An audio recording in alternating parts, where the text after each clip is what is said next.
दोस्तों, आकर्षण के नियम यानी लॉ ऑफ अट्रैक्शन एक ऐसी कला है जो आपके अंदर है, मेरे अंदर है, हर मनुष्य के अंदर है, लेकिन इस कला से हम अनजान हैं। वास्तव में आप जो सोचोगे वही होगा। लेकिन कैसे?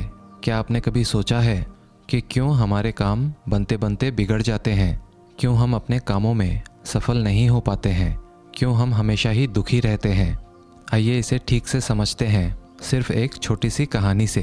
और इस कहानी के अंत में आप जानेंगे कि भगवान बुद्ध ने इसके बारे में हमें किस तरह से बताया है। एक व्यक्ति अपने जीवन से बहुत परेशान था। उसका कोई भी काम नहीं बनता था, सारे ही काम उसके बिगड़ जाते थे। सफलता उससे कोसों दूर थी। वह अपने जीवन में कुछ भी काम करता, उसे सफलता ही नहीं मिलती। इसके चलते उसके घर में हमेशा अशांति ही रहती थी, हमेशा कलेश से भरी रहती थी। उसे एक ऐसे मंत्र की ज़रूरत थी जिससे उसे घर में शांति मिल सके और सब कामों में उसे सफलता मिल सके। उसने कई लोगों से, कई ज्ञानियों से, विद्वानों से एक मंत्र की मांग की जिसको पढ़ने से उसकी सारी परेशानियां और सारे दुख दूर हो जाएंगे। लेकिन उन ज्ञानी लोगों ने, उन विद्वानों ने उसे बहुत सारे ऐसे मंत्र दिए जिससे उसकी परेशानी दूर हो सके। उसने सारे मंत्रों को अपनाया, लेकिन कोई भी मंत्र काम नहीं आया। कुछ दिनों बाद वो व्यक्ति एक गुरु के बारे में सुनता है। उसने सुना कि इस गांव में एक गुरु रहते हैं जो सबके दुखों का निवारण करते हैं। उसने सोचा कि क्यों ना उस गुरु से मिलकर कोई मंत्र ले लें ताकि उसके सारे दुख दूर हो सके। उसने उस गुरु को खोजते हुए एक जंगल में पहुंच जाता है और जंगल में उसे एक आश्रम दिखाई दिया। वहां उसे गुरु मिले। उसने गुरु से कहा, गुरुदेव, मैं बहुत दुखी हूँ, परेशान हूँ, कृपया मेरा दुख हर लो। गुरु मुस्कुराए और बोले, इस दुनिया में तो सभी लोग एक से बढ़कर एक दुखी हैं। तुम कितने बड़े दुखी हो? व्यक्ति ने कहा, मैं सबसे ज़्यादा दुखी हूँ। फिर गुरु ने कहा, तुम्हें मुझसे क्या चाहिए? व्यक्ति ने कहा, मुझे एक ऐसा मंत्र चाहिए जिसे पढ़ने के बाद मेरे सारे दुख दूर हो जाएं। गुरु ने कहा, मंत्र ऐसे नहीं मिलते, उसके लिए कुछ करना पड़ता है। अगर मैं तुमसे कुछ करने के लिए कहूँ तो क्या तुम करोगे? और जैसा मैं कहूँगा ठीक वैसा ही करना होगा। व्यक्ति ने कहा, जी गुरुदेव, आप जैसा कहेंगे मैं वैसा ही करूँगा। जो नियम आप बताएंगे मैं वैसा ही करूँगा। सारे यज्ञ, हवन, पूजा पाठ सब कुछ करूँगा, कुछ भी नहीं छोड़ूंगा। गुरु ने कहा, ये सब तो बहुत आसान चीज़ें हैं। मंत्र पाने के लिए बड़ी कठिन मेहनत करनी पड़ती है, क्या तुम कर पाओगे? व्यक्ति ने कहा, गुरुदेव, क्या मुझे दहकते अंगारों पर चलना होगा? गुरु ने हंसते हुए कहा, नहीं नहीं, इतना आसान काम भी नहीं है। गुरुदेव की ये बात सुनकर वह व्यक्ति की हालत खराब हो गई। वह सोचने लगा, पता नहीं गुरुदेव मुझसे क्या करवाना चाहते हैं।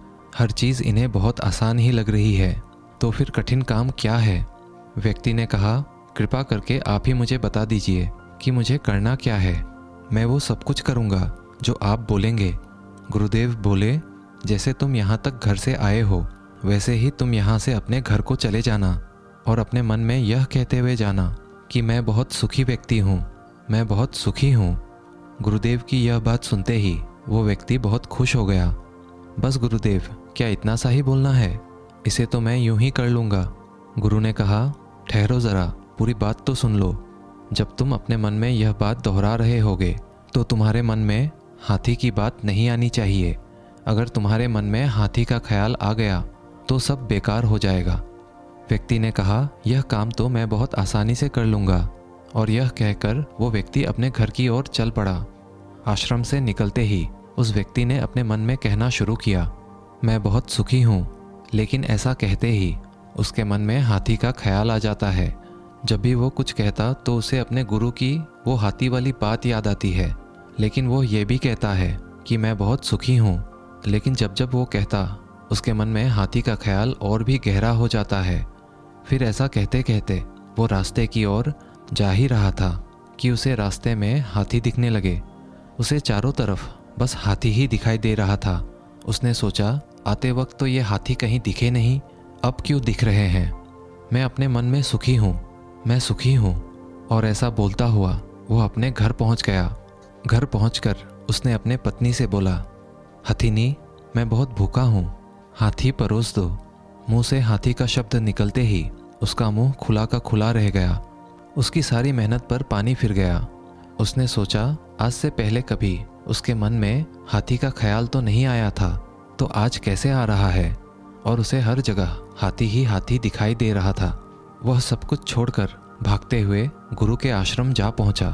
आश्रम में पहुंचकर वो गुरु के चरणों में गिर पड़ा और बोला, गुरुदेव ये क्या हो गया, मुझे कुछ समझ में ही नहीं आ रहा है। मुझे तो हर जगह सिर्फ हाथी ही हाथी दिखाई दे रहा है। ऐसा क्यों हो रहा है गुरुदेव? आपने कहा था कि हाथी का ख्याल भी नहीं आना चाहिए, लेकिन मेरे तो जुबान पर ही हाथी बैठ गया है। आज से पहले मुझे इतने हाथी कभी नहीं दिखे। आपने जो मंत्र दिया था वह भी नष्ट हो गया, मुझे मंत्र मिला ही नहीं। फिर गुरु ने कहा, तुम्हें मंत्र मिल चुका है, सिर्फ तुम्हें उसका उपयोग करना सीखना है। लेकिन गुरुदेव, जैसा आपने कहा मैं तो वैसा बिल्कुल ही नहीं कर पाया, फिर मंत्र कैसे काम करेगा? गुरु बोले, पहले तुम इस मंत्र को समझ लो। अगर तुमने इस मंत्र को समझ लिया तो ये मंत्र तुम्हारे लिए अवश्य ही काम करेगा। फिर उस व्यक्ति ने कहा, गुरुदेव कृपा करके मुझे जल्दी समझाइए, मैं समझने के लिए व्याकुल हो रहा हूँ। फिर गुरु ने कहा, समझने के लिए तुम्हें एक बात का हमेशा ख्याल रखना होगा कि तुम्हें हाथी का ख्याल नहीं आना चाहिए।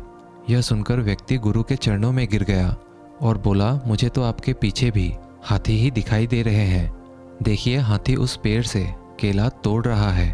व्यक्ति की यह बात सुनकर गुरुदेव जोर से हंसने लगे और बोले, हमारा मन ही हमारा मंत्र है।